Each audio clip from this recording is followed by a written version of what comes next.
Hey everyone, welcome to another Adobe live stream. My name is Annika and I will be your host today. I am joined by Illustrator Ana Duje. Ana, how are you doing today? I'm good, thank you. How are you? I'm doing good as well. I am really excited for the stream today. We have Ana turning her artworks in Adobe Illustrator into print work, and she's also going to be sharing her tips and tricks and shortcuts. So stay tuned for that. But before we actually dive into everything, I want to mention that there are new Creative Cloud Express streams that happen every Monday, Tuesday, and Thursday mornings. This week, we are featuring Alex Lazarus, who will be demonstrating how to show your brand, get your brand started, and use the easy to use app. And you can also start your day with the Photoshop Creative Challenges at every 9 a.m. every weekday at behance.net/Adobe Live. We have Sam Peterson doing the challenges today, and it's going to be amazing. You can tune in, learn every single day with a new prompt, go to the Discord, put in your work, and also get feedback from mentors. And if you're watching this on YouTube, please hop on over to Behance. This is where I will be reading the chat. I see there are probably a few people here. So come on over to Behance. You can ask questions, join the conversation, and learn more about Anna's work. But Anna, do you want to take it away and tell us about you and a little bit about your work and dive into what we're doing today? Sounds good. I'm happy to be here, Annika, with you. We're going to have fun, hopefully, and hopefully the people watching as well. Absolutely. Briefly about me, you can see my screen, right? Or? We will be. Yes, now we are. All right, let me start sharing. So briefly about me, I'm an illustrator and printmaker from Argentina. I'm from a small town in the province of Córdoba, which is in the very center of Argentina. In 2016, I moved to Barcelona. I was working in advertising agencies as a graphic designer up until then. And then I came here and I just wanted to see how it could go, my life could go. I was 26 at the moment. I started working in a design studio, and then I just started realizing that what I liked the most was illustration. So I just started doing that. I became a freelancer. In Barcelona, I started doing things like you've probably seen, if the people following this live stream are following me on Instagram or Behance, you may have seen this project that I did in 2017. Let me see if I can find it, which was 36 Days of Type, which is a really cool project on Instagram where people can design their own, typography. And I decided to do character design. So I started doing these letters, and this is sort of what kickstarted the whole thing on Instagram. I started gaining my first followers, and it was very fun. So yeah. I love the 36 Days of Type. The challenge in itself is amazing, and it's lovely to see that it gave you a kickstart. And I also love the style that you have here. Very nice geometric shapes and very clean. Everyone in the chat is also loving it. I forgot to say hi to chat. Hey chat, how you doing? Tell us where you're joining us from. I want to say hi to Wade, Oliver, Umakon, Fergie. Hey, hello, welcome to the stream, guys. Hi everyone, thanks for being here. I think it still maintains, or I still maintain this essence of my style, which is very geometric, very simple, but I've been sort of evolving with time. So this is my early work. And 36 Days of Type is a really good thing that happens, to a lot of people that are starting this, because it gave me, I literally had like 90 followers on Instagram back then, and on Behance as well. And I went from 90 to like 2,000 in a week or something like that, because you can get featured every day. Hey, yeah, so social media tips. Right, yeah. Join 36 Days of Type. I think it's in March, around March or April every year. Yep. So yeah, in 2018, I moved to Hong Kong because of life circumstances. And then I started working all around Asia as a digital nomad. I did projects such as this one, which was for a shopping mall in Korea. I had the chance to go to Seoul, so South Korea, and I had a lot of fun watching, looking at my work in a different way, in a 3D environment, which was really cool. This project is also on Behance. And then, since then I worked for clients such as Adobe, Apple, Google, Nike, and many more. It was really fun to work for Adobe, actually. That's one of the projects that I had the most fun doing. This was for Adobe Asia, and it's been pretty popular on Behance as well. People really seem to like it. It was a toolkit of, I think, around 20 illustrations, and then we did these animated videos. You can take a look at it if you look at my Behance later. Yeah. Yeah. Your Behance is really captivating. I love how every single project has a little bit difference to it, but still really amazing. Still very cohesive style, very simple, yet complicated. I can't wait to dive in and learn everything from you. Yeah. That's good. So yeah, that's it about me, I guess. Feel free to ask any questions along the way. We have 2 hours together, so Absolutely. I can answer any Yes. questions you have. And yeah, so the plan for today will be to, I'm gonna open my Illustrator, will be to do, make some prints, basically. Today we're gonna do the illustration and coloring part. I'm gonna try to make it as interactive as possible so that you guys watching can, participate and choose certain things Absolutely. related to the design. We love a poll. We love a poll, Chad, don't we? And then tomorrow we'll be working on the most technical part, which is learning how to prepare files for print, adaptations for different formats, for social media, for Behance projects or whatever. So yeah, let's get going. Let's do it. Yeah, let's get into it. So I was thinking, I'm gonna kind of wing it. I was thinking of doing something because I have an upcoming project, but it's a personal project. So I'm gonna be doing live sessions, live chats with other female illustrators on Behance soon. It's gonna start in May. So you can follow me on Instagram if you are not doing so already. It's at Ana.Duje. I can share it later. Or absolutely.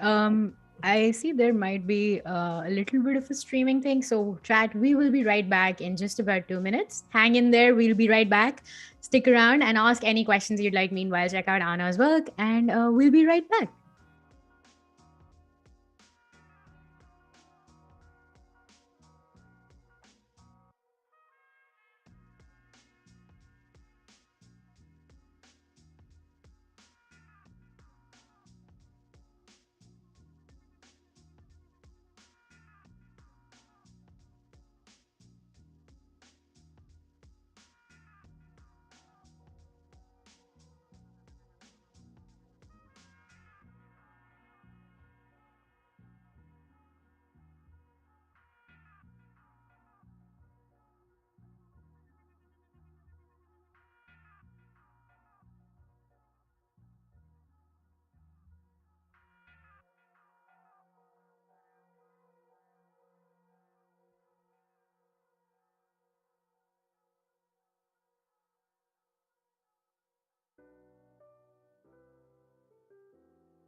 Hey, we're back, folks. Sorry about that little snafu, but we're back. Hey, Anna, yeah, let's dive into it again. Hi, back. So I was just showing you my social in case you want to follow me. And yeah, so I was talking about the live stream on Instagram, which is coming in May. And I was thinking I want to do like a post, like a cover for it. So I was thinking of doing some character design. And then if we have time, I'm going to make some flower prints because I love making flowers. Love it. So yeah. And April showers bring May flowers. Perfect theme for today. Yeah, exactly. So yeah, and tomorrow we'll be turning them into print files. Nice. So let's start. I don't know. It's so hard for me. I guess everyone watching is probably an illustrator or a designer in some way. So I'm sure you will understand how difficult it is to draw and talk at the same time. It's kind of challenging. Yeah. I think there might be a little bit of a noise still, so we will be right back. Hang tight, folks. Be right back.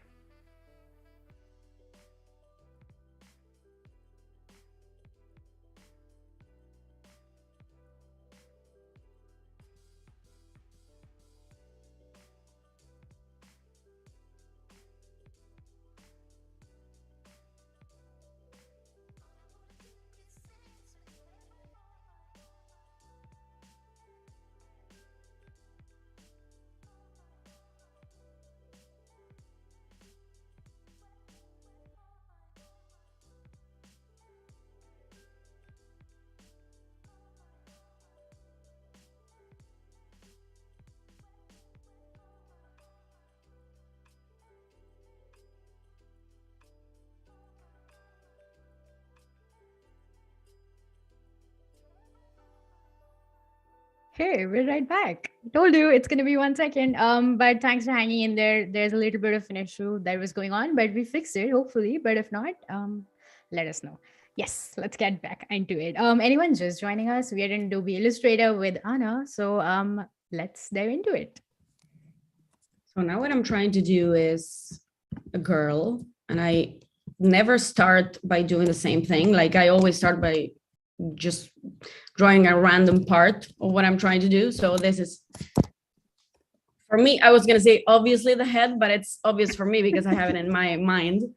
So what I'm gonna try to do is, I always do the same kind of heads, sort of like, it's just a circle, and then I work on the hair later. So this is where I'm gonna need the people's advice later on when I start doing the hair. So we can have fun with hairstyles and stuff. Nice. Do you also have like a set amount of hairstyles that you choose already? They're like cohesive for your style? I like doing crazy things, sort of like, you know, I don't know, curly thing, but also sort of like gravity defying, you know, these like hairstyles that go all around, or like vertical. It's pretty fun.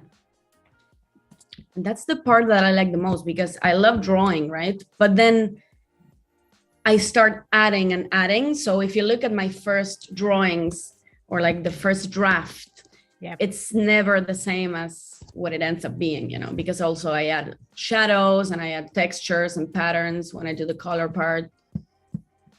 Usually, so I'm doing this from scratch, but usually because I have the same heads all the time, I just grab another head from another. This is like a time-saving thing that I do. I just grab another head from some other illustration that I have, and that's it. Like, you don't have to draw. Work smarter. Work smart, not hard, right? Yeah. Absolutely, yes. Wade in the chat says, "Oh, hairstyle library. I need one of those." Absolutely, yeah. I also need a hairstyle library. So let me think. I think I'm gonna do like this might show how geometric my work is, because I'm not good at freehanding. So I sort of base my. Oh yeah, by the way, I'm one of those people that use the smart guides.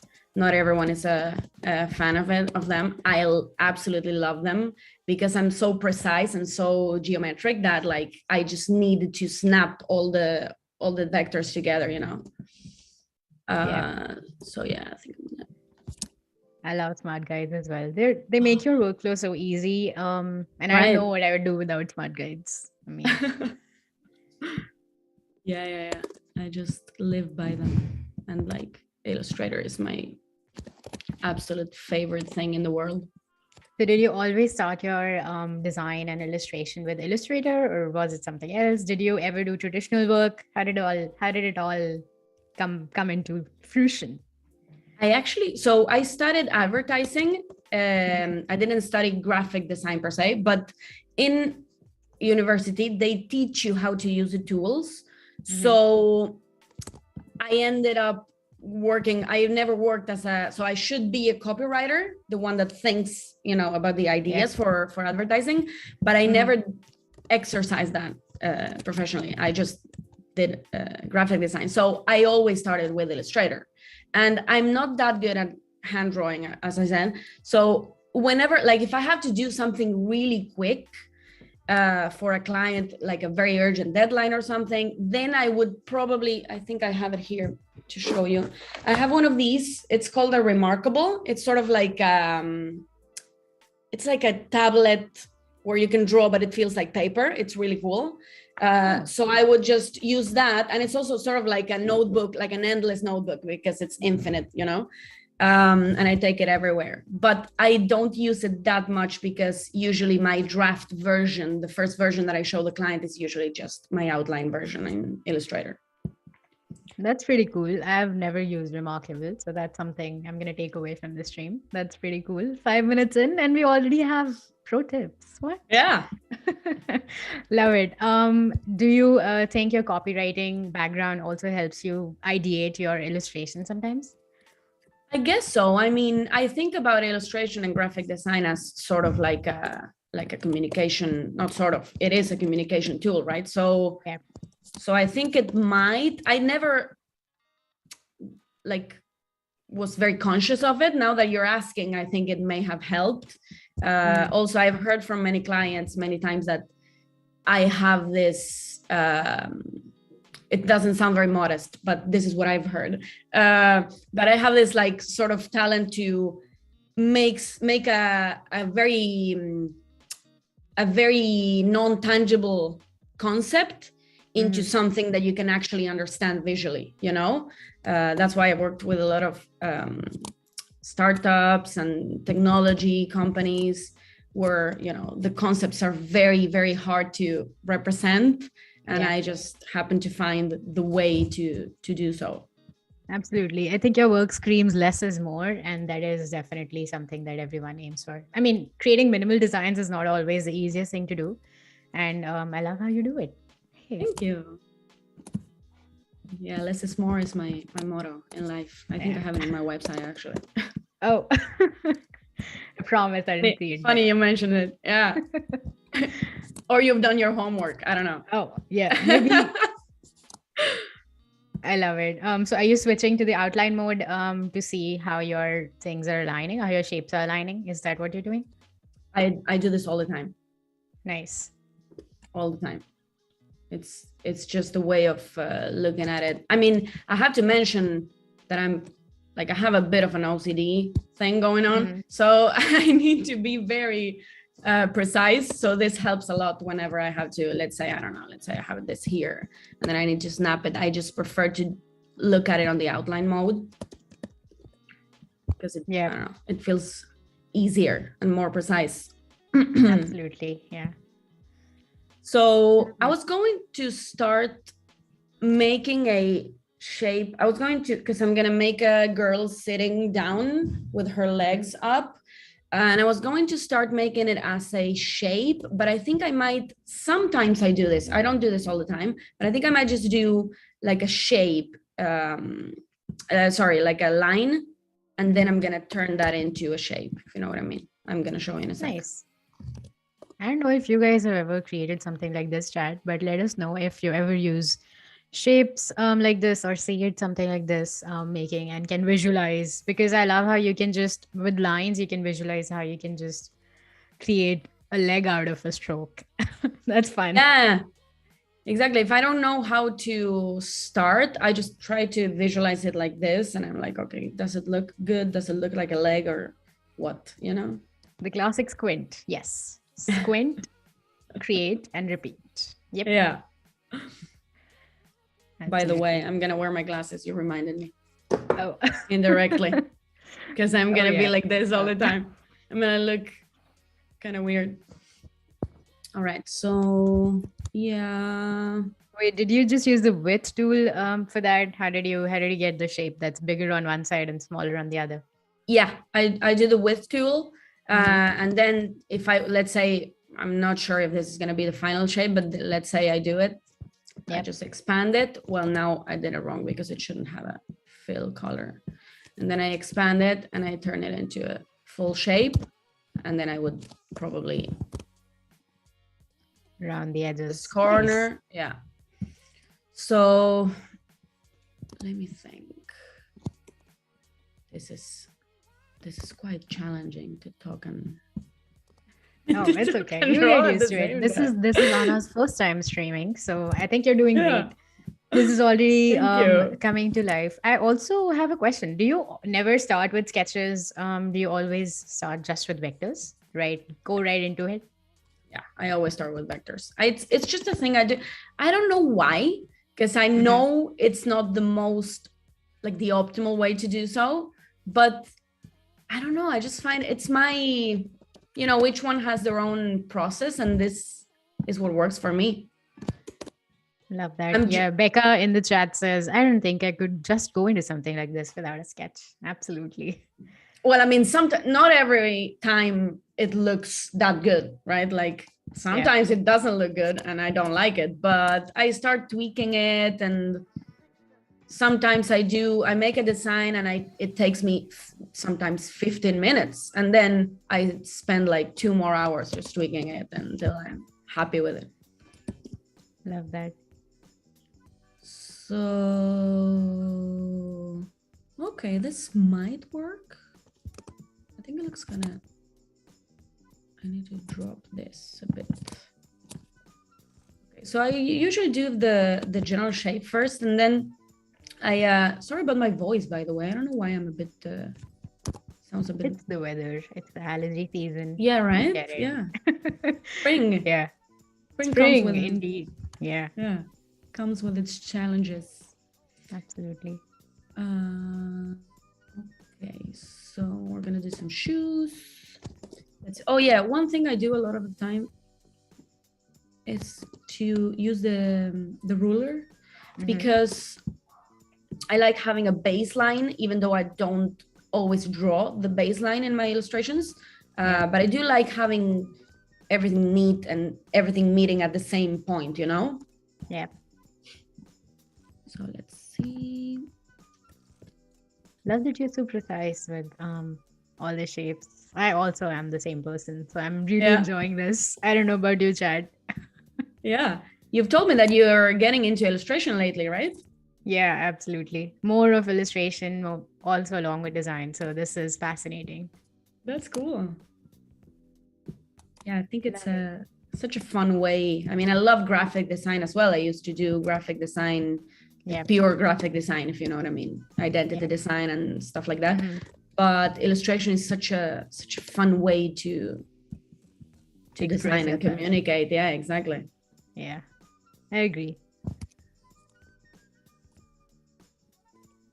So sometimes I do. This is more of an OCD thing, I think. I try to follow the same line, the same angle, so that it just looks neater when I turn it into a shape. Yeah, that OCD also lends itself to your design and style preferences, because then I can immediately recognize that it's your work. Right. And if like those half tones and this design, the minimalism, all of it contributes to that. So I love it. Thank you. So where are the people watching from?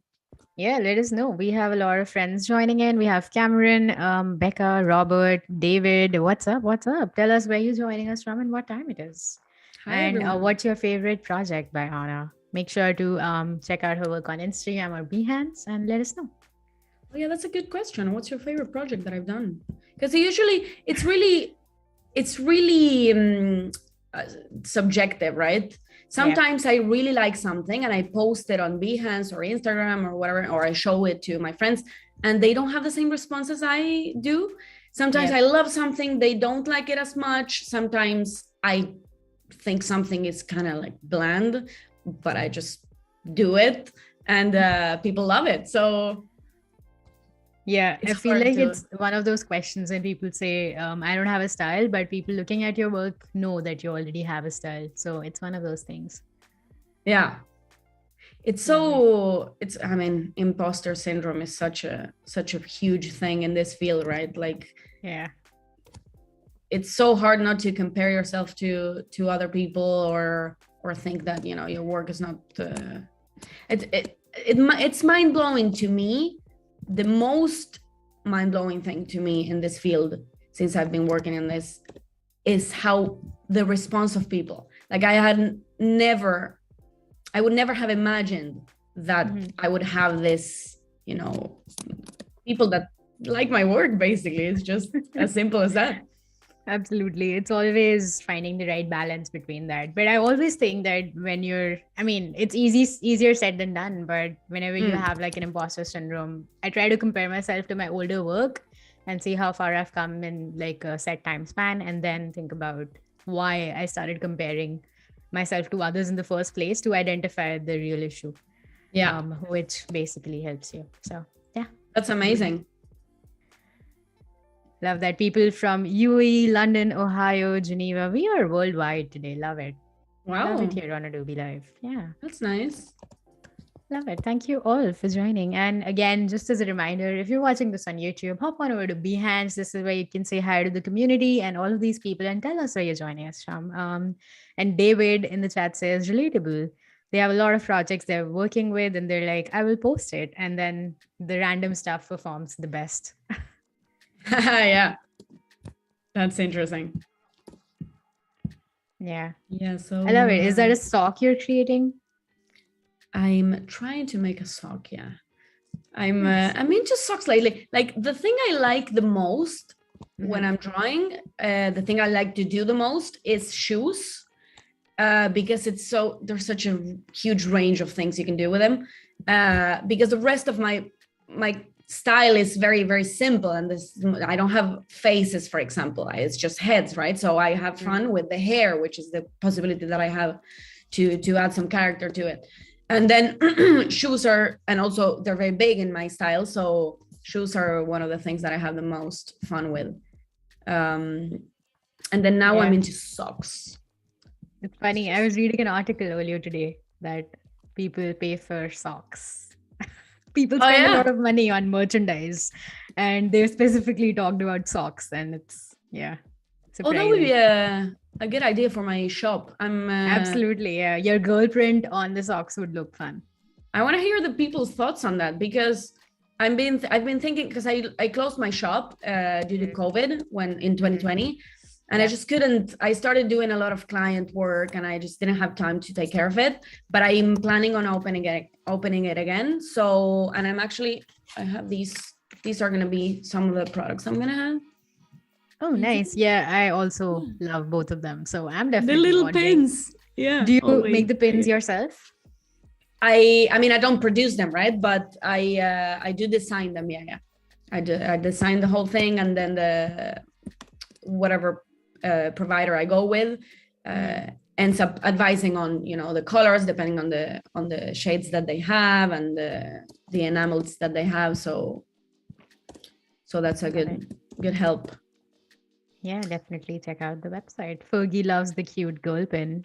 Me too. Oh, thank you. I can do a giveaway if you follow me on Instagram. I can do a giveaway soon. Giveaway. Yeah. We love giveaways here. We love them. Free stuff. Free 99 as bliss.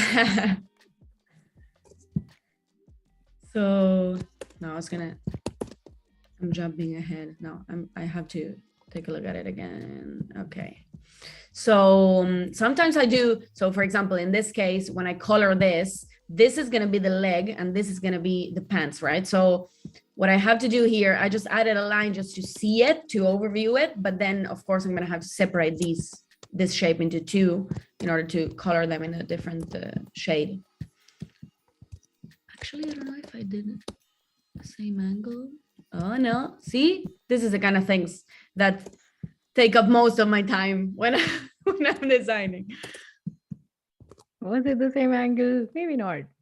So do you join these lines later on, or how does that work? So what I would do in this case, I can do it now. Let me see. Everyone in chat is hyped about giveaways. Yes. Let's do it. And Marshall loves socks.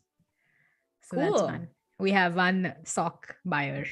Yeah, I have one customer so far. One customer. Yep. And me so too. What I would, since I suggested it, I think I should. So what I would do is I just continue this line, and then I grab both shapes and I just separate them, divide them. And then I have two shapes. You have to ungroup them because they end up being grouped when you do that. So now you maybe want to do that again? I think even I missed that. So let's do it again. Yeah. So I had this line, right? And then I extended it. Okay. And then you grab both the line and the shape you want to divide. And then you go to Pathfinder and you divide it. Nice. And then it ends up being a group. So you have to ungroup. Yep. Which is, I think, in the menu. I have a lot of shortcuts. It's so Shift Command I just G, do it. I think, if you're on a Mac. Exactly. Shift Command D. Yeah. Yep. I don't even think about it. It's just like muscle memory, Yeah. Yep. So if I have to tell you what it is, I have to think about it for a bit. Okay. And I also doing it so long. It's just like force of habit. Yeah. I have my own shortcuts. I did a reel on Instagram the other day about this. You can go to edit keyboard shortcuts, and then you can see that I have my Ana set or profile. Yeah. And that's where I have all my shortcuts. Some of them are just the preset ones from Illustrator, but then I just add some of them. For example, if I have some text, I have I think it's Command Shift dot or period, and I can increase the size, and then the same with the comma, and I decrease the size. I can turn it into caps, all caps, Command Shift and M, but that's my own shortcut. You can do whatever you want, and then same for lowercase. I love that. So it's we have a question from David. Yeah. So I think they noticed that you have some animated work in your portfolio as well. So they're asking if you animate your works as well, and are you always collaborating with animators? And when a project needs animation, or do you do it yourself? Sounds a great question, David. So what I do is I don't animate. I don't use After Effects or anything like that. I do collaborate with some animators. You will see I credit them in every project that I have on Behance. I always credit them. Isaac Claramunt, which is an animator from Barcelona. He's also an illustrator, has worked with me in many projects, including the ones for Adobe. And then it's a good question because tomorrow we're going to do some of this. I prepare the files for animation in order for them to, they have to be layered and all sorts of stuff, which I can explain tomorrow if you're interested in it. And then I do some animations, but just the very, very simple ones. Let me see if I can show you. I have my super rare. If you're into NFTs lately, it's seems to be a thing. Yeah. It's a kind of popular. I love lately. that. I love the smile and the Xmas and the Z as well. Really nice. Yeah, exactly. So in this case, this one is animated. This has been animated by Adrian. I can share his profile later. And this is very, very simple. It's just like a frame by frame, which I have done myself in Photoshop, which we're going to do tomorrow. Nice. Yeah. Something similar. That's pretty cool. But yeah, I would love to get into animation, but it's a different, it's a whole world. So I don't think I would be as good as the people I work with. Oh, no, just all in good time. I think once you dive into it, it's a little intimidating to start, but once you dive into it, it's all good. It's just like Illustrator when you first started. Have you done it? I do some of it, yes. I use After Effects, and there's now animation even in Adobe Fresco, and that's a free app. So if you're just getting into it or just trying your hand at it, you're just a hobbyist, maybe you can start with Fresco. Sounds good. I will definitely try when I have some time. I've been crazy busy with work lately, luckily. That's like I always say that I'm lucky enough to say I live off of illustrating, which is a very fun thing to do, and I'm very fortunate to be able to do so. Absolutely. Okay, so we're gonna add some detail to the shoes. I used to do a lot of. Yeah, sorry. I was saying it's funny. The sock kind of looks like a hand. It's like almost like she's holding the hand, the leg with her hand. That's fun. Yeah, it's funny how people can read things into your work. It's always nice to hear some other like points of view because you have something in your brain, and and then that's what art is, right? Completely different. Yeah, it's just interpreting what you see. It's pretty cool.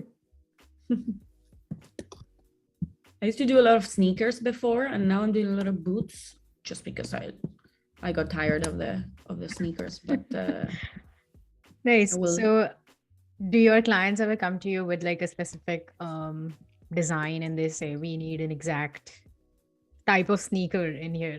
Does that ever happen?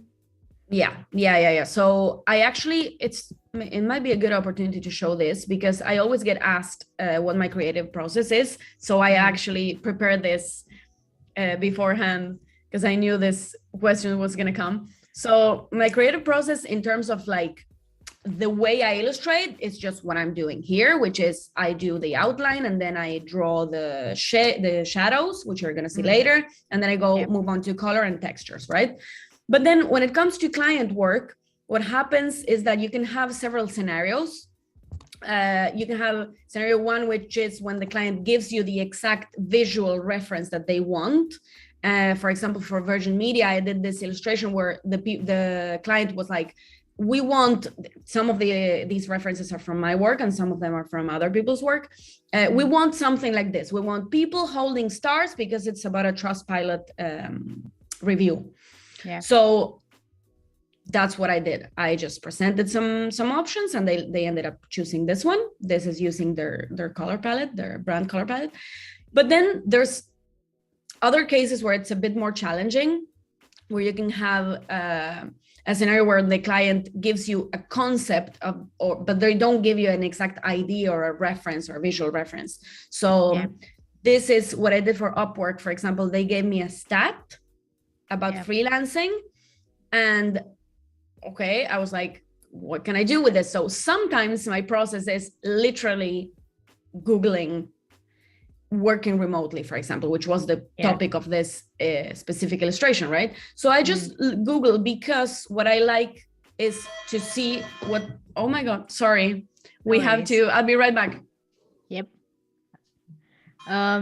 Stick around, guys. We will be right back. Actually, I'm still here. So I don't know. Let me know what your favorite project for Ana is. And let me actually see if there are any questions in chat. I don't know. I've used the Photoshop timeline a lot of times, so I love it. But sorry, I'm back. These things can happen live. Oh yeah, someone was knocking at my door. Always when streaming 101. We all know it on Behance. All right, we're talking about working remotely. Yeah, so I was looking at images and this was what came up, and what I like is to see what people understand visually when we talk about certain topic, right? So I like seeing what the general consensus is about certain concept. So what I ended up doing, because most of the images that I found in this case were desks and, you know, working inside, I ended up doing this, and this was for Upwork. And then, for example, another case was with Adobe, actually. Adobe in San Francisco, they contacted me and they asked me to do 4 illustrations. And one of them was about working well in a team and sharing assets across devices. So I'm sorry, they're knocking at my door. I'm so sorry. No worries. I'll be right back. All right, folks, we will be right back in about 1 minute.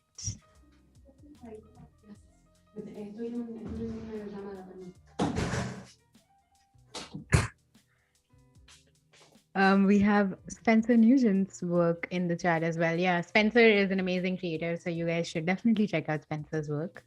And we have Spencer, Steve also talking about it. All right. Are we good now? Is the post we're good. Stuff while you're live done? So sorry. Everything that could go wrong is going wrong. I was getting a package. Yeah, Fergie in the chat is like, postman finds the time, favorite time to deliver stuff is when we're live. Exactly. It's Spain, so everything is late here. So at 7 p.m. they're delivering a package. It's all right. Yeah, hopefully we'll be fine from now on. The next time we're gonna want to see the package. So exactly. Might be something interesting. Oh, so always fun. So in this case for Adobe, the ask was to draw something that was related to sharing assets across devices. So what I picked up from this whole sentence was that, which for me was the key of the concept. So I ended up doing this. This was animated by Isaac, which I mentioned earlier. And it ended up being really cool. It used to be not anymore because they've chosen another illustrator for this year, but it used to be in the homepage of Adobe Creative Cloud. That's pretty cool. Yeah. Yeah.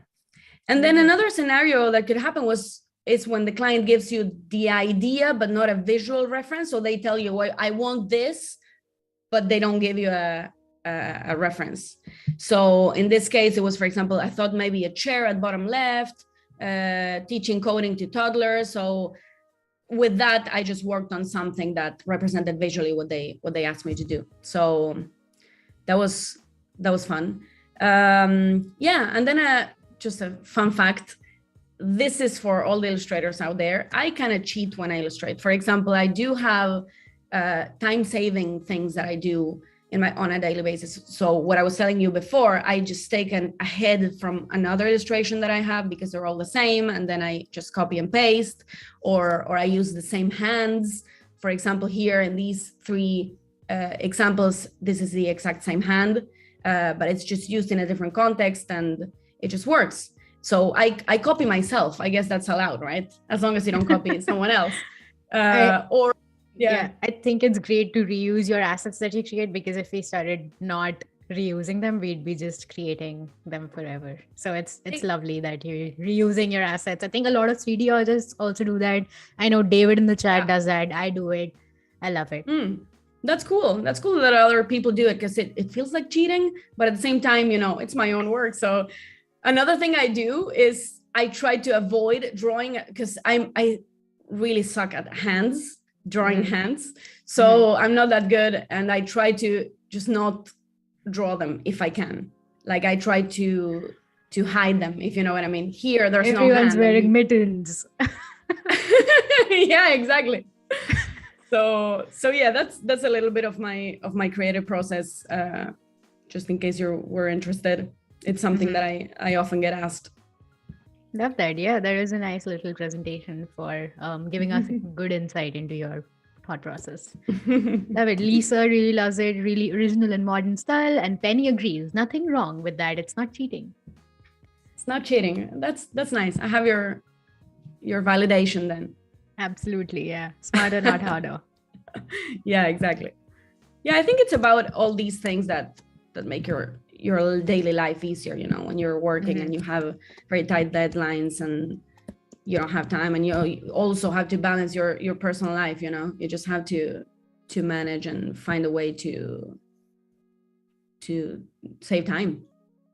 Yeah, absolutely. That's what Creative Cloud libraries are for. I mean, that's why you use them, because you have assets and you use them across various apps. And I think this is a perfect way to use libraries, which is amazing. Exactly. So now I'm working on a sort of like a pom-pom type of thing that it's going to be on top of the boot, and I'm going to, I think I'm going to do this, but let's see, might do fewer. Yeah. And then what I like doing is, because I'm not a fan of very pointy or like sharp edges. Yep. So, but that's just a preference. So I'm going to try and make it a cloudy sort of shape. Sort of like a flower. Yeah. Love it. All right. And then what I usually do, because I tend to round edges a lot, or round corners a lot. So sometimes you have these, now I can't see it, but sometimes, and also because I add a roughen effect at the end, which you're going to see later, it tends to have certain, like, it looks weird in the corner. So what I do is I always take everything. This is a Command A, by the way, or Control A if you're on Windows, to select everything. And then I just use the round join. And that way it looks smoother. I don't know if there's any examples. Maybe you can see it here. So yeah, it is. Can you see it? Yeah. Yeah. So all the corners look a bit more, to get all together and looks make cleaner. It look, and also soothing to the eye. Exactly. It's just these little things that you don't notice, but when they're done, it looks better. You don't know why or how, but it looks better. Absolutely. Yeah. That's what makes it for the illustration. Okay, so I'm gonna hide. I still think that's a hand though, the sock. I can't unsee it now. What do you think, guys, in the chat? Should I change it? No, don't change it. I'm just saying. Yeah, but chat, let us know. Do you think that's a hand? I think that's a hand. Penny in the chat is talking about hands. That hands It's sort are of like hard to knuckles, make. right? Yep. Yeah. Yep. Because what we could do as well is to work on, let's say we're gonna hide this for a sec. Mm-hmm. Then we could do. How do you hide that so quickly? Oh, that it's another one of the customized shortcut? it might be one of mine. I'm not sure. It's Command 3. And then if I want to see it again, it's Command Shift. No, what is it? No, I can't remember. But it's Command 3 to hide. Mm-hmm. I think that might be a customized one. I think it might be, yeah.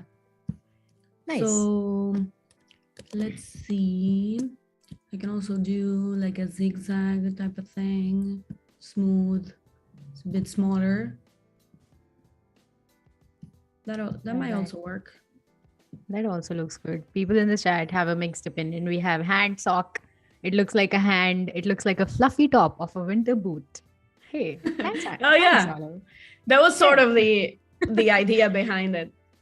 Love it. Yeah, Trivet also doesn't want us to change it. That's pretty cool. Yep. Okay, should we put the old one then? Let's keep it. Let's stick with the popular opinion. Absolutely. Thanks, Chad. So in this case, for example, I don't like that this knee is way too rounded. Like this curve is too big. So I think I'm gonna just fix it quickly. I don't have a quick way of doing this. It's just like, you know, I extend the line, I extend the line again, and then I just make them meet. Yep. And then I join the vectors with a Command J, and then I round the corner. So I think this might be a bit better. Yep. All right. Zooming out always helps. Yeah, right. I always do a Command dot period. What do you call that in English? Period, right? It's the same. So I guess that's also a default shortcut to see the whole artwork. Okay, so also, have we saved yet? I know we're almost 1 hour into the stream, so I don't know if we've saved yet. Have we saved? Chad, if I've saved, remind us to save. Yep. It's just an automatic thing I do. Can you see that there's no asterisk there? I save probably every 10 seconds because I am a fan. I love saving. I'm a compulsive saver, so I love it. Right? It's just something I don't even realize I'm doing it, but I do it all the time. And this is because of a few bad experiences I've had in the past. Because when I used to work in advertising agencies, many times I've lost work because of not saving. So I just have this compulsion of just saving all the time. I guess bad experiences make you learn from mistakes, right? Absolutely. Yep.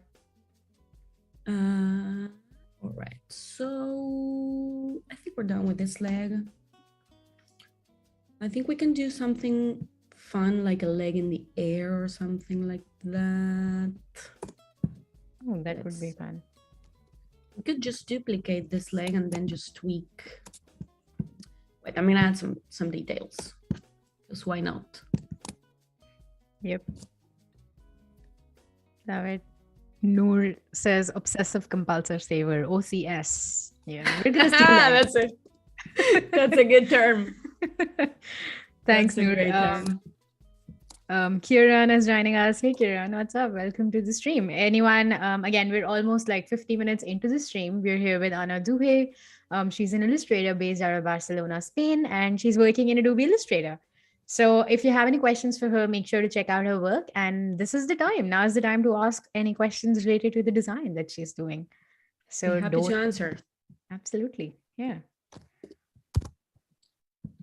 Okay, so I think I'm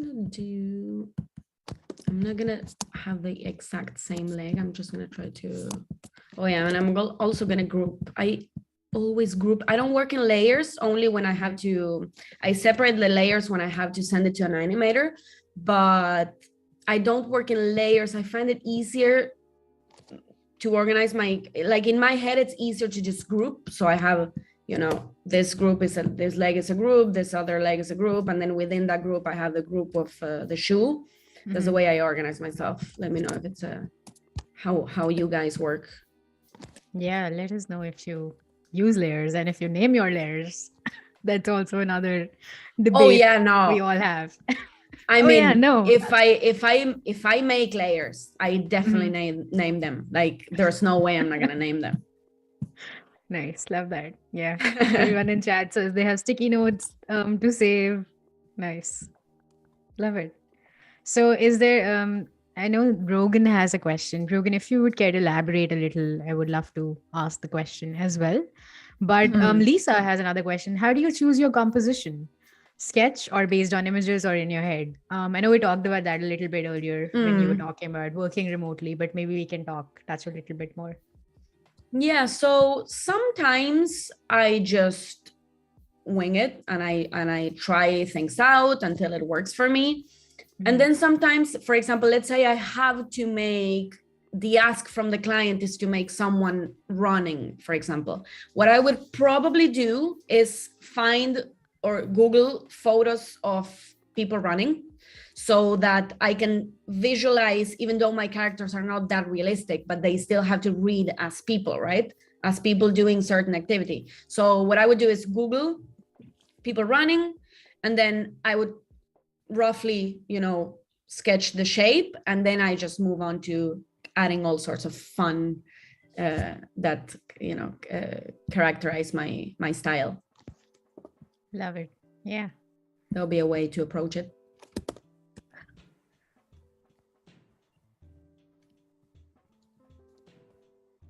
Let me know if I'm getting quiet. Oh no, it's all good. I was just reading chat. The chat is really popping. I'm trying to keep up. Trying to see if I missed any questions, but I don't think I did. I know Brogan had a question. Yeah, so there we go. Brogan says, new brushes or new tools mentioned. Do you take courses on Adobe or do you self-teach or a combination of both? How do you keep up with the products? That's a great question, Brogan. I mean, I think I mostly self-taught. Mm-hmm. The whole thing, I mean, working in Illustrator has been something that as I said, I learned in university. So the basic, but that was like Illustrator, I don't know, it was back in what, 2009 or something. So that was like the first time, or 2008. So of course the software has evolved a lot and it has a lot of new tools and really useful things, more than before. But I think I'm basically self-taught because I just use it all the time, right? So I've been using it every single year since 2008 or whatever. So I just discover new things as it improves and updates.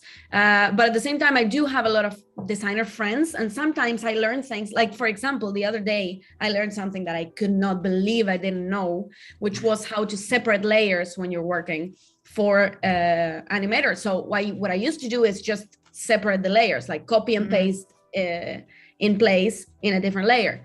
And there's this amazing, I can't remember who, like I can't credit who told me this, and it was such a good thing, such a good advice, which is this release to layers sequence, right? Nice. So that way you have it in the same order. Like the things that are behind stay behind. Yeah, that was so useful. Very handy if you're using Illustrator and After Effects and you don't use a plugin to get your stuff from Illustrator to After Effects. Yeah, you can simply do that and you will have all your groups released to different layers. Just does what it says. Super easy. That is such a time-saving thing. Absolutely. It's crazy how long I took before knowing that. Jesus. Yeah, we're always learning. Yeah. That's I think that's the fun thing about even live streams. Even when you think you're experienced, when you've been doing it for a lot of time, there's still, because the software has been updating every single day, I think there are some things that we still miss out on. And it's really amazing to see that you can pick up those things even when you're just lurking. I know there's a lot of lurkers in the chat as well, so hey. So I'm curious to know how many of you are actually designers or illustrators, or why are you watching this, Are you interested in getting into illustration? Yeah, let us know. So for So those of us, we're about at the 1 hour mark. So for those of us who are just joining us, can you describe what we're doing today a little bit so that everybody is catching up on it? yeah, so the idea is to make some prints. We're gonna do today, we're gonna be working on the sketches and the color part. And then tomorrow we'll be turning them into prints. So right now I'm working on this girl. I thought I was afraid, I was telling Annika before starting that I tend to work very, very fast, but I was worried, you know, that it wasn't gonna be enough work to show. But I think we're good because, you know, we're talking and having fun and answering questions. It's gonna be good. Yep. All right. So now I'm working on the second leg. If you've been watching, I duplicated this leg and then I just made some tweaks in order to make it look a bit different, but it wasn't nothing major. I'm using this. I am sticking with the hand socks, the hand-looking socks, by a popular opinion. By popular opinion, yeah. Wade in the chat earlier said, "I see a sock, but I want it to be a hand." Wait, the other way around. I'm sorry. What? That was messed up. I messed up there. It's okay. Love it. Lisa in the chat says, "Always learning from others since you may do the same thing in so many ways." Yeah. Yeah. So you will notice that I'm, as we were saying before, I'm working on outline mode a lot because I love being, you know, I just realized that there was something here that weren't like the nodes weren't meeting. So yeah, this is a great tool because sometimes you can't notice it here in this way. Yep. Let's see if this is having the same problem. No, perfect. That's good. Right, so moving on, let's see. What kind of hair should I make? I tend to do a lot of these sort of upwards hairstyles, if I can call them that. Let me see. Gravity defying, as you mentioned. Gravity defying, exactly. Gravity defying hairstyles. So I'm not going to duplicate it because I like having the four, like when I make a new, how can I explain this? Let's see. If I duplicate this, I'm not going to have the 4 nodes in a cross, you know, like, like the cardinal points. I don't know how to explain it. The corner points, yeah. Yeah. So what I will do is just create a circle that's the same, but this is just, it's not necessary. It's just something that I would like to have. I just want to have them like this because let's say I want to turn them into half circles. That's easier, you know? Yeah. Love that. Penny says they join because the chat is always their co-workers and they pick up tips and inspiration as they look and work. Hey, love that. That's nice.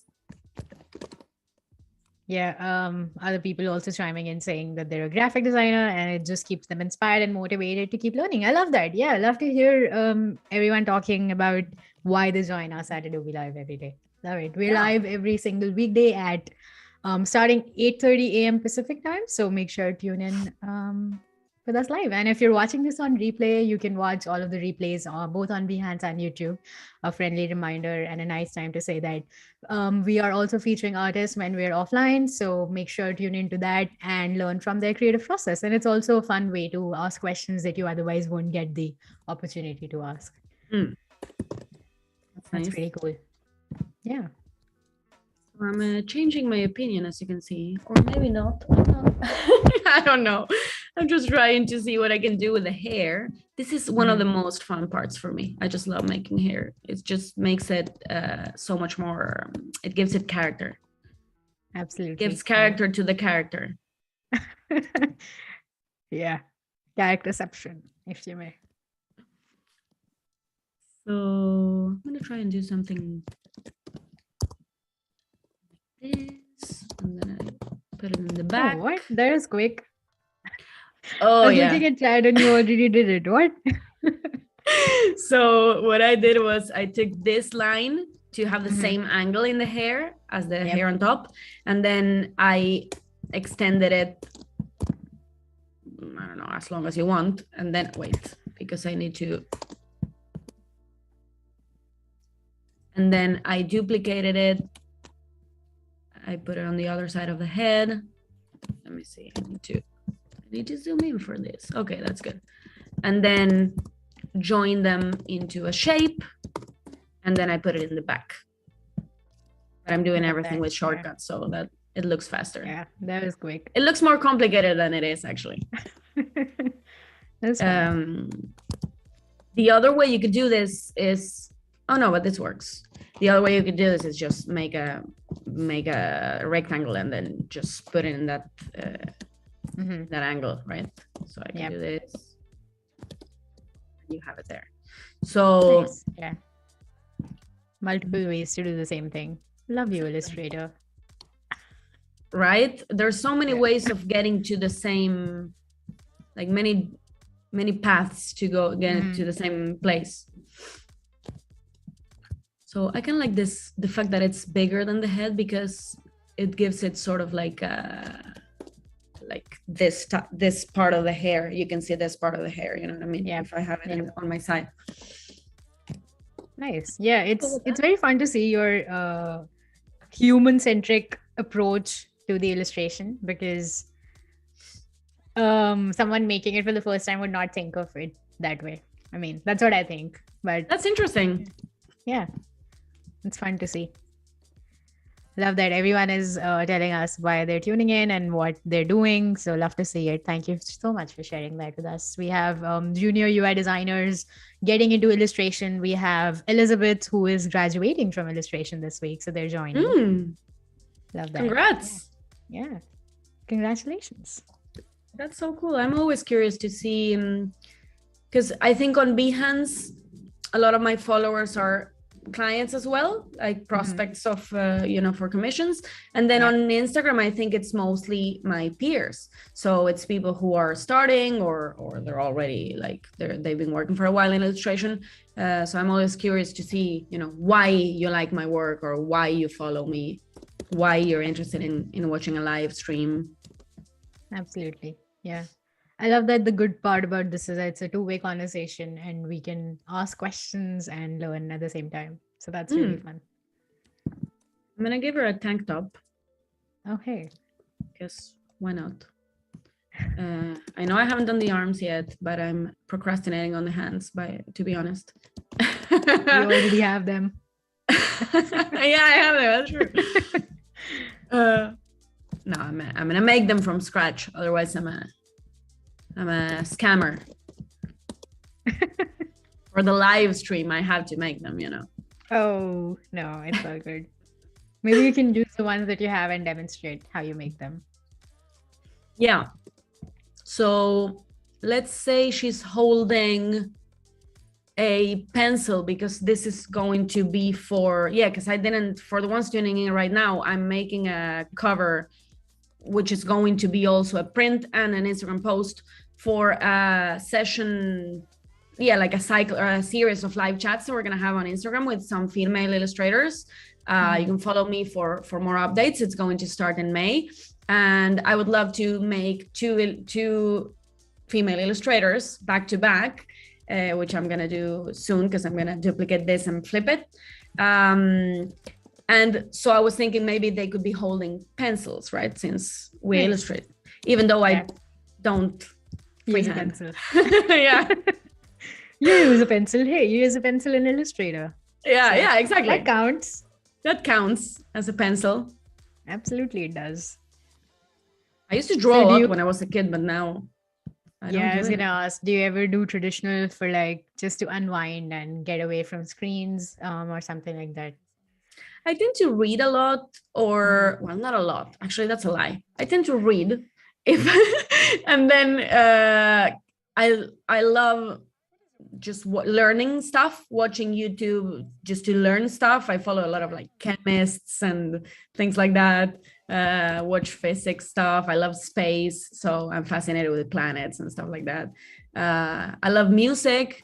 I can sing, and my boyfriend plays the guitar really well, so sometimes we do that to unwind. Sometimes I illustrate to unwind, but it's not, it doesn't happen that often.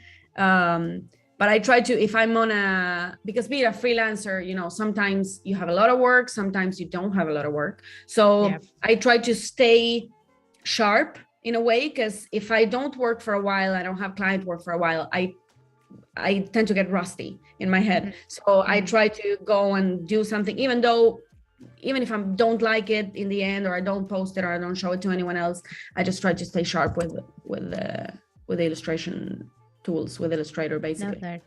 Yeah. So I know we talked about freelancing. So is there a particular way you look for clients? Is there a website that you recommend? Anything for new freelancers out there? Honestly, Behance is the best thing that's ever happened to me in terms of client work. Seriously, I do have my website, and feel free to visit it. It's anaduje.com. But I think most of the client work I get is through Behance, because it's such a great tool I used to work in advertising agencies, and whenever we had to outsource something, be it a 3D designer, an illustrator, or whatever it is, I used to go to Behance to look for references and to look for people. So I think that's the best way to get clients, and then just try to, this is my own experience, right? It doesn't mean that it works for everyone, but for me, what has worked was, because I used to do this like outbound sort of approach, where I would go and look for clients, and it really didn't work for me. Maybe it was a mistake in my, I don't know, tone of communication or something, but what worked for me was to try and get, rent as much real estate online as you can, and leverage the follower base of other, or like the traffic of other websites like Behance,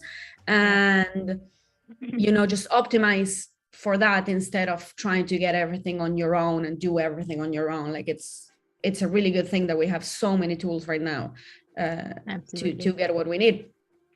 So yeah, Behance was basically and then a bit of Instagram as well, to get clients. Right now, I'm fortunate enough to not have to look for clients. I get a lot of emails every day or every week, and sometimes I have the luck to be able to choose which projects I can work on. So yeah, it's been that's a real pretty cool. Yeah, that's pretty cool to know. There's also jobs panel, jobs navigation on the Behance website. So if you guys are new to Behance, you can go look for your city. You can choose remote jobs and check it out. In fact, fun fact, when I just moved to Barcelona back in 2016, I was looking for a job, and I went to the jobs part on Behance, and there was one job related to what I was looking for and in my location and everything, and I got that job. So I got my job through Behance, and now I still get my work through Behance. That's pretty cool. Yeah.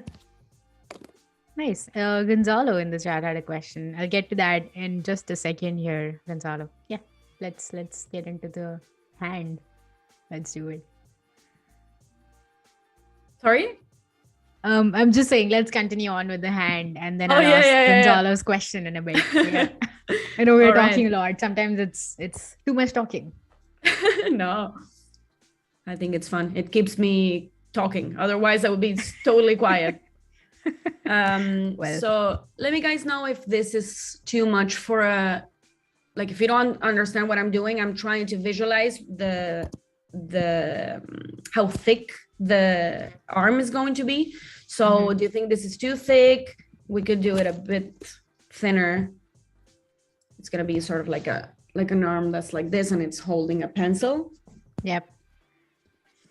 How do you usually do it? Do you match it with the size of the leg, or I don't know, how do you do it? Usually I do one or the other. So if the legs are very thick, I'm going to make the arms thinner, and the other way around, because I just like that sort of balance that also looks imbalanced. It looks disproportionate, right?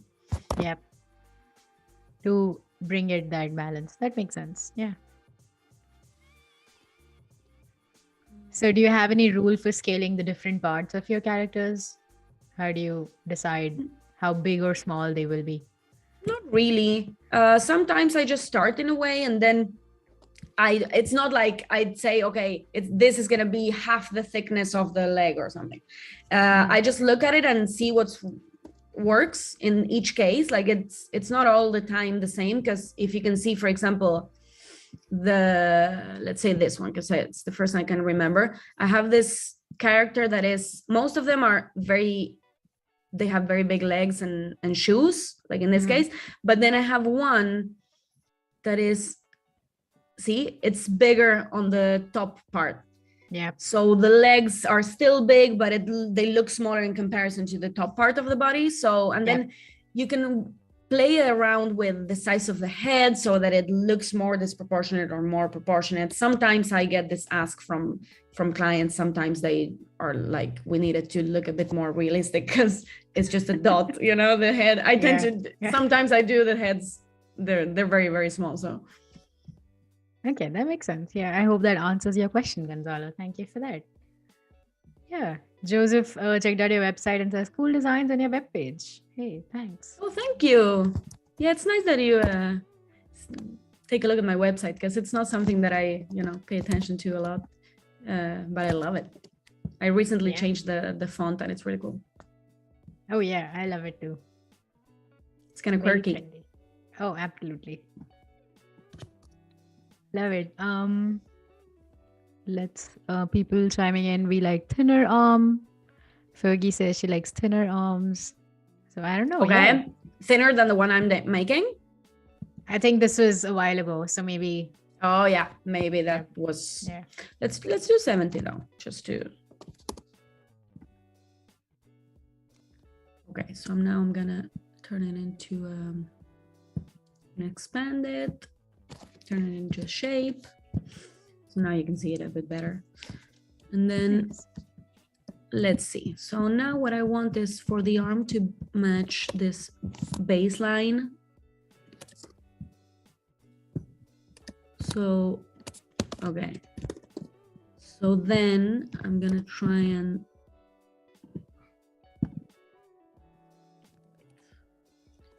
wait a minute. You guys listen to music when you work? It's something I can't do. It's just too distracting for me. It depends for me. Yeah? Yeah. When I'm thinking of like how I should, when I'm strategizing, I don't listen to music. When I'm actually doing the work, maybe then I am. Or listening to Adobe Lives in the background. Just say hi and then look. Yeah. Look forward. That's typically what I do. For me, it's really hard to concentrate. In fact, I love working in my house because I can't go to co-working spaces or anything like that. I just get too distracted. But that's me. I think a lot of people get very energized from being around people, and they get ideas. And yeah, absolutely. Definitely differs from personalities. But I think I'm both. I like both. Working in the quiet and also around people. I love it. Yeah, I guess it depends on what kind of day you're having, right? Absolutely. Yeah. Cool. Okay. So we shall make a hand.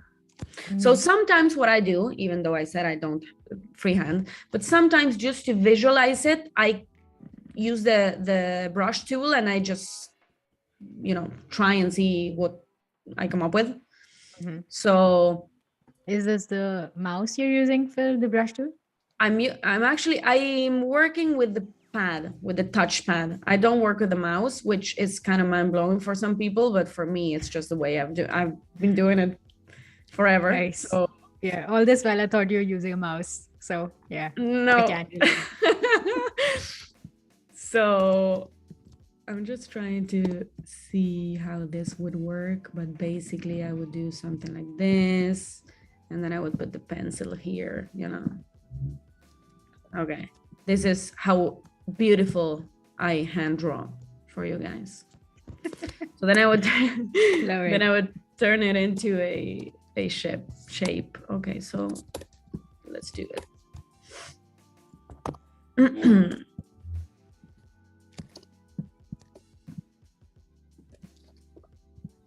Yeah, Becca had a very good question earlier. How did you land on your current style, Anna? Did you have a long exploration process, or was this always how you did it?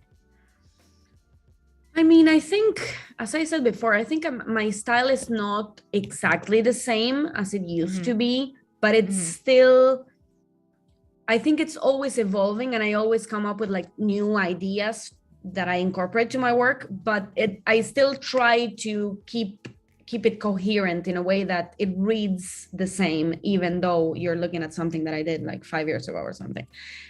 Still, I don't think it's a bad thing to not have a style, or it's totally fine. But the way I did it was just by experimenting, and it just keeps evolving all the time. So I do remember that one of the first, if not the first thing I did, or the first piece I did that I was like, okay, this, I'm going somewhere with this, was, I think I have it on Behance, and it might be one of the first ones. I think it was this one. I was in a co-working space, actually. That's one good thing I got from being in a co-working space. And I came up with this, which was like very different characters. And I was like, okay, because of the proportions and stuff, it's not exactly what I do right now, but it just gave me an idea. Actually, I did a very similar one. I sort of recycled one for a personal work recently, which looks very similar to this one, because I liked it and I wanted to sort of update it to my new style. So yeah, I think it was just, I never had like an epiphany or anything. It was just experimenting. Love that. Yeah. Experimentation and like just doing the things always gets you. Yeah, and going through phases where you don't like anything you do, and that's totally fine.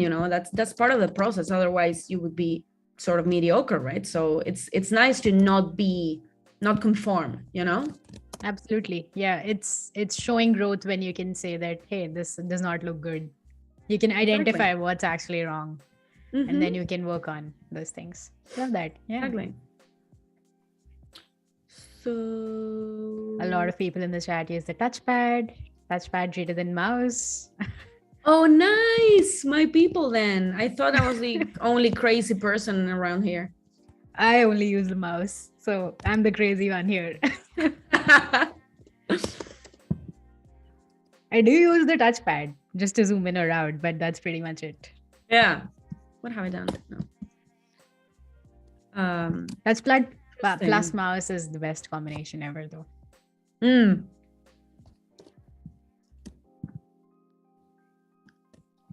All right. So I'm just thinking about it. It's not gonna look like the sock, I promise.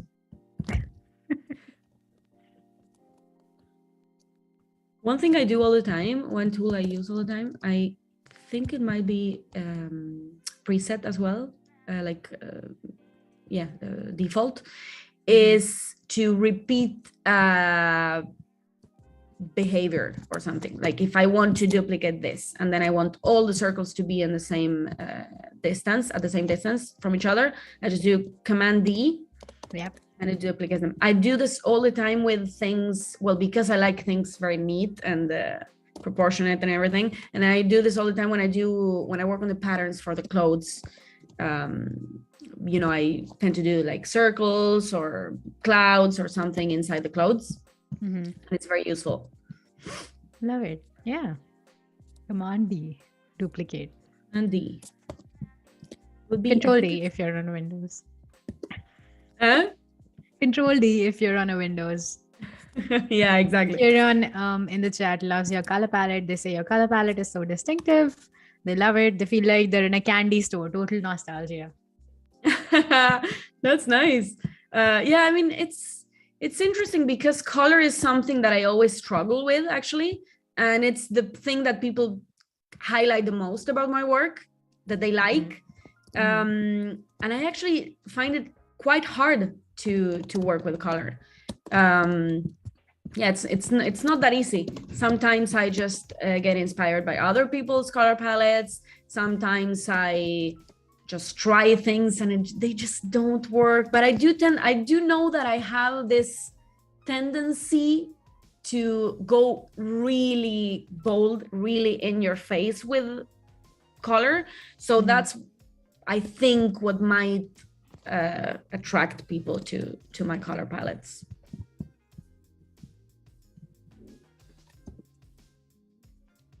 Love it. So, okay. So let's see. This isn't typically how I would do this. I don't know why I'm working in this way. It's just the pressure of the live.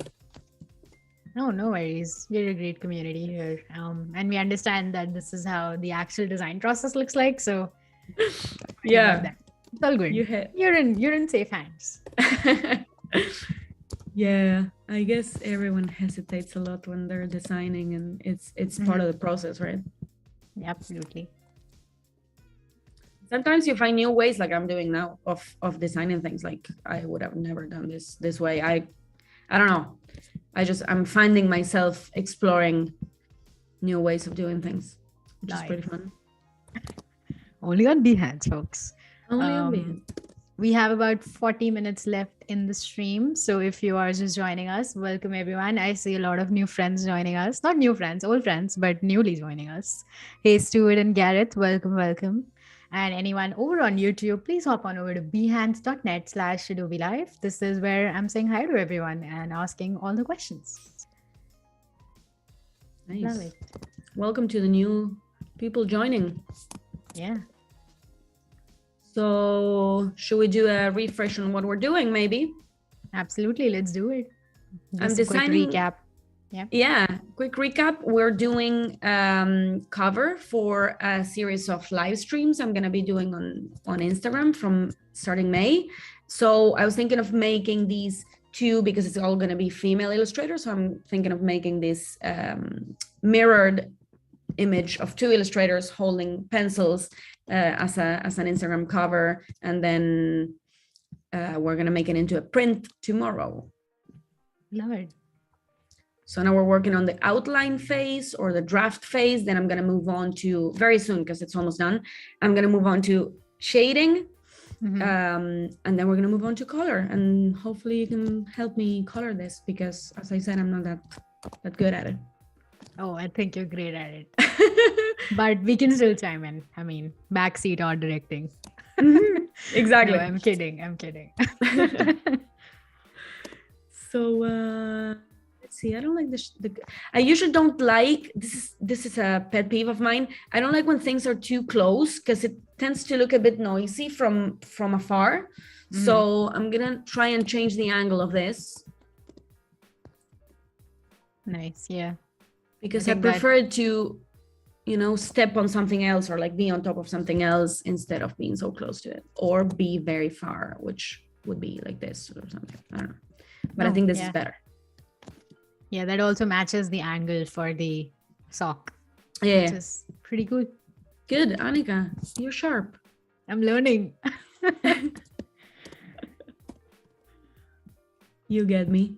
I think I'm going to have to change then the arm because we're going to have a problem there with joining with the clothes or with the back. So what I'm going to do is I'm going to create the line again. I've been doing this for a while. Before I used to do I would draw the whole, I would draw like two rectangles and then join them into one shape with a Pathfinder. But now I've been doing this a lot because it allows me to be more, I don't know, have more freedom with curves and shapes, doing this thing where I draw the line first and then I give it a higher stroke. I think it was, what were we working with? 70? Yeah. 70, yep. So so that allows me to change it as I like, and then I turn it into a shape again. Yeah. So in this case, we would have to do something like this so that it matches the bottom line. And then I would expand it again. Oops, it's grouped. So now this is probably going to work better. So first I'm going to make sure that this is right on the bottom line. And then no one's going to notice if it's like 2 pixels below the bottom line, but that's just me. You'll notice it. The designer brain. Yeah, exactly. I'll notice it. Love it. I love how that looks. I think Even it'll be without good. the shading, the simplistic lines and everything is coming to life. I love it. Thank you. I think it looks a lot better now. And I mean, it's taking shape. It's looking like something now. And then I really love shading because even though it's very minimal what I do, and sometimes it's not even like realistic because sometimes the shadow is going this way. And then in another part of the illustration is going the other way. It just gives it dimension and it's really cool.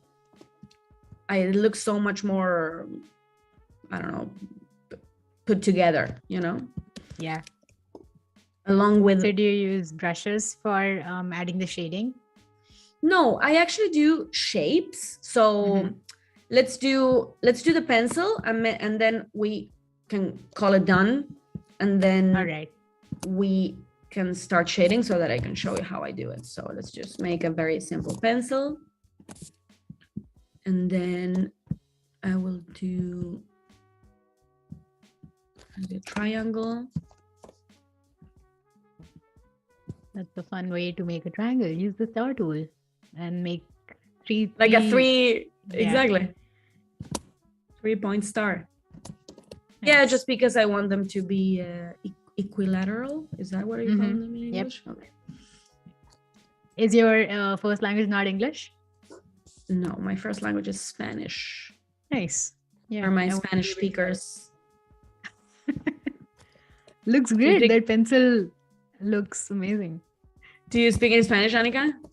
I don't actually, unfortunately. I think if you know English, Spanish, and Chinese, you're gonna conquer the world. Oh yeah. The most people speak those 3 languages, so it's pretty useful. Gotta learn it. I don't speak Chinese, by the way. I have no idea. So do you think the angle... I'm sorry, go ahead. Yeah, no, nothing. I was going to comment on... Yeah, I was just curious if you're gonna make the angle of the pencil. Oh, you did already. Oops. Oh yeah, the angle the it. same as the... Yeah, that's good observation, because I tend to try and do that because it just looks better. Even though you don't notice it, if it were another angle, maybe it would look kind of weird and you wouldn't know exactly what it is, but it would look kind of weird. So I can fix that. Okay, and then I can make it, you know, we can make it longer. Are you holding shift while doing that? Is that how? Right now I'm doing it the wrong way, actually. What I should do is take this shape and then extend it, because I have the smart guides. It helps me with the extension. So I do the same. I do Command D and I do the same with this. So then when I take these two, I do Command D as well, and everything is going in the same direction, the same angle. Nice. Pretty neat. Yeah, it's a great tool. I mean, I love this Command D. I don't know what it's actually called. Duplicate, I think. That's Duplicate? Yep. Duplicating objects. I think it is across apps. So even in other Ruby applications, it works. Oh yeah. Yep. Yeah, it's very useful. So I'm gonna do the same this way until it looks good. But you know, I can clean it up for tomorrow for when we make it into a print, but just for, you know, illustration purposes, we're gonna leave it at this. And then, okay, so what I'm gonna do is add the shading, right? So let's say what I do is I observe where it would make sense to have a shadow, right? So let's say so this is a top, and I don't know. Oh no, this is a top, and the top would cast a shadow on the body part, right? So what I will do is I will duplicate the body shape. So I will bring it down to where the top ends, and then I basically make triangle, and I make it thicker where like it's supposed to be more separated from the body, right? Yeah. I don't know if I'm making myself clear. That makes sense. You're So just that's what I would essentially do. creating a shadow where overlapping parts would cast a shadow on the objects underneath and Exactly. then changing the stroke to fill. Yeah, that makes sense. Exactly. So yeah, I do fill. I mean, it could be stroke as well, but because I add at the end, I add a roughen effect to the whole thing, it would overlap with the one below it or behind it. So I tend to not have any overlapping strokes so that doesn't happen. So then I would do the same, for example, here where the arm is meeting the leg. So sometimes what I would do is I just draw a shape, and because I want it to be inside this shape, instead of making a mask, I just duplicate it, I select both and I divide it, and then I just take this one and the other ones can go, and I put it there. Was that clear? Yep. That makes sense. Let us know in the chat if you did not understand or want us to repeat or demonstrate again. We can do it. Yeah, let me know. And then, for example, do the sock and the leg, where the sock and the leg meet. So here we would have another shadow, but see that it doesn't really make sense. Like the shadows go different ways, but it just gives a dimension and it separates the things, and it's sort of a 3D effect within a 2D design. Nice. Yeah. Stuart in the chat says they never knew that you can duplicate an anchor point movement. Thank you for that. Hey, That's cool, Stuart. love it.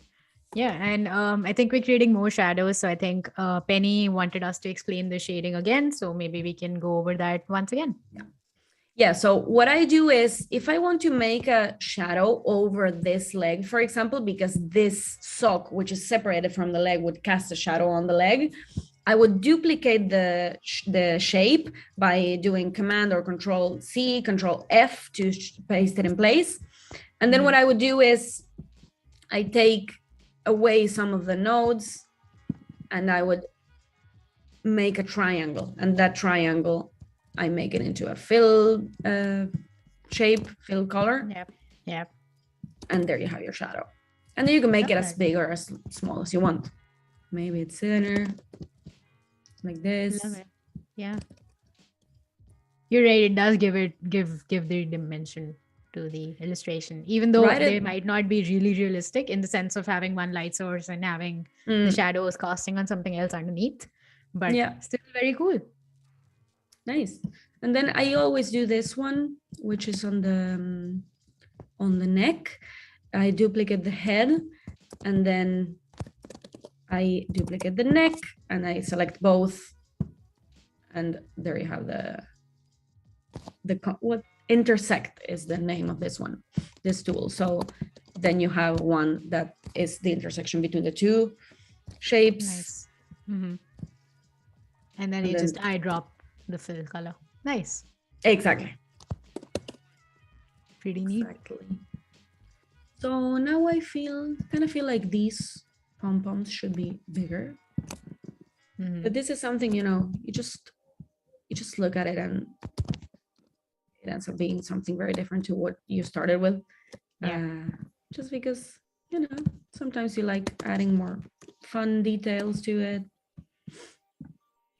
Doesn't have to be exactly the same. It doesn't matter. Oh yeah, because I have it grouped. Oh, that makes sense. All right. So yeah, I think we pretty much have it. So see what I was saying before, like I'm hiding this. I don't need to draw another hand because I'm not that great at it. So you don't have to see the other arm. It's sort of understood that you have an arm behind that. I could also cast a shadow here. I think it needs it. Yeah. So then I drop the color. And there you have it. Love that. So now what we're gonna do is we have this girl finished. We are going to group it. We're going to paste it in place, and with the O, which it might be one of my shortcuts, you flip it vertically. And then we meet them in the middle. There you have it. Look at that. So That's what cool. we could do, you know, different shoes so that they look different. We could do different hairstyles. But for now, what we are going to do, since we don't have a lot of time, is to move on to color so that you guys can help me choosing the colors. Yeah, and then for sure. Unlock guides. We're gonna take Stuart in the chat is loving your form of illustration work, clean and punchy. And Kiran also says they gotta go, but lovely to see your design process. Yeah. Thank you guys. Kiran, you can join tomorrow if you want. We're gonna keep going. We will be back at the same time tomorrow. So now what I've been thinking about in terms of color is to do something different to what I usually do. I do have a palette here. Let me know if you guys like it or if I should change any colors. Because I was thinking, since I always outline and do the shading with black, I was thinking of using another dark color, which is this blue. And let's see how it works. Let me know if you like it. Yeah, I think Scott in the chat says purple, yellow, and orange look good. Purple, yellow, and orange. Oh yeah, I've done something similar. Actually, the presentation is purple, yellow, and orange, isn't it? Or purple, yellow, and pink. Yeah, purple, yellow, and pink. Yeah. No, so this is actually a palette that I presented for my Korean project, the one that I showed you in the beginning for the shopping mall, and they ended up choosing another one. So I've always wanted to use these colors and I've never used them. But do you guys think I should do purple, yellow, and orange instead? Yeah, I think there was one comment about that, but let's dive into it and we'll get comments a little bit later on. Let's go for it. Okay, so I'm gonna take all the blacks. This is Command-Shift-I, and I choose the whole, or you can do select, same, fill color. So I drop the blue, holding Shift so that I don't take away the stroke. And then the same Command-Shift-Option. This is on Mac. I'm sorry, but I don't know the other one. Command-Shift-Option-I. So in a Windows device, if we're just saying command, it's control. And if you're saying option, it's alt on Windows. Alt, right? Yeah. So Control-Alt-Shift-I. And then you select the same stroke color and you go for the blue. So I think it looks kind of cool. It looks pretty cool. Yeah. And then let's see if we can do one really useful thing about the smart guides is that you don't really have, like, it snaps automatically with the artwork. You know what I mean? If you do it, it's so much easier. Let's choose this for now. It's pretty cool. Yeah. Someone in the chat says use the colors you have. They are awesome. Oh, nice. Thank you. So what I usually do, I mean, I don't do it always, but I often like doing this. I do all the skin color is the same as the background because it kind of gives the clothing, which is sort of like the main feature in all my illustrations. It gives it a bit more like protagonism. So let's see how it works. If I don't like them, if you don't like it, actually, we can always switch it back. Oh, that looks cool. I think it looks kind of cool. And then, by the way, I love doing this, like flipping and mirroring images. It always looks so good, and it looks like so much more work than what you have actually done. It's a great tip, and it looks very cool. Yeah, symmetry looks so good. Okay, so we're gonna do. Oh yeah, this is skin actually, right? So these are skin as well. So let's go for skin there. And then we could add, because we have a darker pink, we could add like little red cheeks. Oh, that is cool. So if I want that looks pretty cool. So if I want to put it in the same place as in, like if I want to flip it and put it in the same place, because I don't have a reference here, like it's not snapping to any other node or anything, I would just duplicate it, paste in place, flip it, and I just do this and I put it in the same place. And then I don't need this head, so I just put it in the same. Do you know what I mean? Like, am I making sense? Or am I going too fast? That makes sense. Yeah. Just layering the same place underneath the hair shape, right? Exactly. Yeah. So and then maybe we can add some earrings. Maybe I will update it for tomorrow if I see that it needs something else, or you know, in order to make it a print. And this will actually become a print in my shop. So nice. So we can get our hands on it. That's pretty cool. I will let you guys know via Instagram probably, which is where I put most of my updates when the shop is live. So I'm gonna put an earring here. Hopefully it reads as an earring. It does, yeah. So we should probably put another one here. And then it should be on top of this. Well, but I don't like that, see? So maybe it can have only one earring and it will read as having an earring. Yep. Because it looks kind of noisy if I do it. If I put the other one on top. Maybe one of them, like even we could, you know, change things up, and like one of them could have shoelaces instead of the pom-poms. One of them could have an earring and the other one not. Shoelaces, like I love them. I always do this. I do a triangle, a random triangle, and then I round the corners, and then I it doesn't have a fill color. Mind-blowing. How easy it was. Yeah. So then I duplicate it and I rotate it, and there you have the shoelaces. There you go. Yeah. So we're gonna do the same with the other shoe. And maybe this one could have like one of them hidden behind it, just to change things up. And then to continue with this color palette, let's do white socks, I guess. And then we could do pink for the shoes in this case. Let's do pink for the shoes for this girl and orange for the clothes. And then we do pink for the clothes for this girl and orange for the shoes. That's pretty nice. Nice way to bring contrast to the symmetrical illustration. Yeah. Thank you.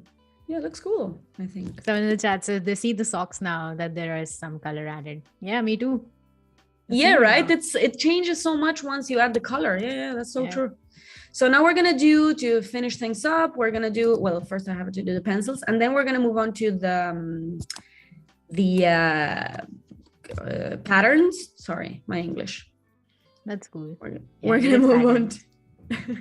So we're gonna move on to the patterns, and then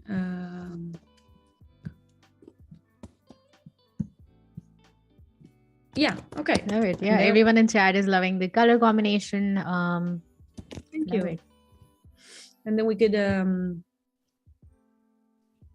just thinking maybe we could add like, okay, so we're gonna, okay, this is what I would do normally. So I would go ahead and maybe someone can suggest a pattern that you want. Sometimes I do circles, like what I would have done in this case. For example, I would have done this, but you can suggest otherwise. So I do circles, and then I duplicate that, and I have a pattern. And then what I would do is probably this. Sort of. Yeah, let's do that. Let me know if you like this. Otherwise, you can just. Yeah, it looks good. I just asked in chat if they have any patterns made of shapes. Because we can have two different ones for each girl, you know. So then I will. Oh yeah, I I will add one more shadow because I think it needs it, which is here. Love it. Yeah, we have about 10 minutes left in the stream today. So if you guys have any last minute questions or if you're just joining us, we will be back tomorrow. So make sure to come back tomorrow when we do. But yeah, this is your time to ask last minute questions. We do have some recommendations for patterns. Randall has a good herringbone. Penny says, can you repeat the little boot puff as a pattern? That would be cool. That's interesting. Let's see what works. Herringbone is the one that goes like this, right? Yep. That's interesting. I've never done that. Let's see if it works. So what I could do is, for this one, we're gonna do this, and then we're gonna do herringbone for the other one. So, okay, so what I do normally is I place the pattern where I think it works, and then I take the shapes, I place them on top, and then I mask them. So, and I put them on top of the other shape. Where you're gonna see it now because I had to do it twice. So I had to duplicate the pattern. So I make the mask and then I place them on top of the other, of the shape that I wanted. So in this case, because I'm going to add a roughen effect to the whole thing, I'm gonna take away, because I don't want duplicated lines, as I said, outlines. So I'm gonna put the outline on the shape that's on top, which is the mask. So I'm gonna do that. Pretty cool. So did you make a compound shape of the patterns first? Of the shape? I didn't because I did two separate ones. I did them separately. I could have done that, but I find it easier because when you work in layers and you need to animate, you need them to be separate. So you need this to be one thing and this other leg to be another thing. So it's good to have two separate masks instead of a compound path. Love that. Yeah. And then good to think about what you're going to do later on with the illustration, right, when you're making it. Yeah. Exactly. I mean, it might not be necessary if you're working on a still image that you're not going to have to animate. So it depends on your case and what you're going to do with it. I've never made herringbone, but I think it's something like this. Yep, it is. Yeah. So Randall in the chat says good old rectangles. Absolutely. Oh yeah, it is like this. Cool. Never done this before. So okay. Pretty cool. And then we have a new pattern for your pattern library. Yeah, exactly. Yeah, that's good. I actually keep some files with or I steal from like old illustrations. But I do have files with patterns. Love that. It's very useful. Thanks, Randall. Yeah, that was a great idea. Pretty cool. I love it. So now what I should have done is to make it like colored before I duplicated the whole thing, but whatever. We'll It's okay. Yeah. We're just gonna wing it. It's cool. So let's do, I don't know, orange, pink, white, orange, pink, and then we duplicate the whole thing, right? Does it work? Yeah. So we take this away.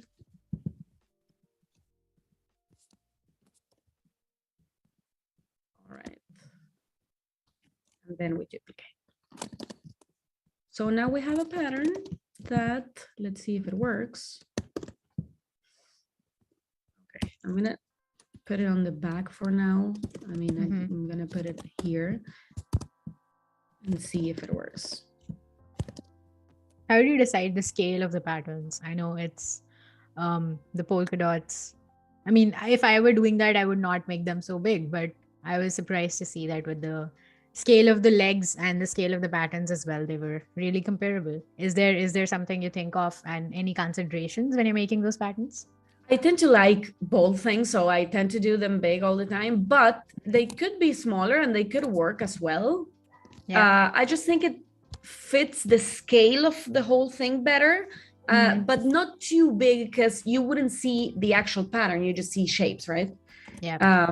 You wouldn't read them as polka dots, for example, in this case.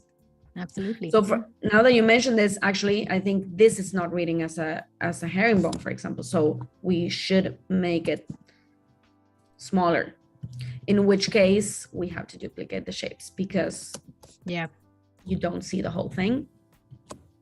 So there you have it. And then we're gonna have to do this. Van Ross in the chat says this is very informative. They're in school for graphic design and this is super helpful for them. Love that. Oh, cool. That's nice. Yeah, we have about 5 minutes left in the stream. So make sure to follow Ana on their website, Behance, and also Instagram to keep updated on the giveaways we talked about earlier. Hey. Yeah, just as a reminder, here my... we have that in the chat. Our moderator has kindly dropped in all the links. Yeah. That's nice. All good. Yeah. All good. So yeah, we're pretty much done, guys. This is what we came up with, and then tomorrow we'll work on a little animation for this, and then we will turn it into a print. If we have some time, we might drop some advice on like how to prepare files for After Effects if you're working with an animator, and whatever other questions you have. Love it. Yeah, let's do a quick recap of what we did today, and then we can wind up. You can finish making this pattern and then we can do the recap. That's fine too. Cool. Yeah, so better, I'm almost done. So that's it. That looks pretty cool. Yeah. Love it. So so what we've done today is just go through the whole process of illustration from the draft. The idea, I already sort of had it, but I showed you a bit how I come up with the ideas when I have client work. And then we started tweaking until we were happy with it.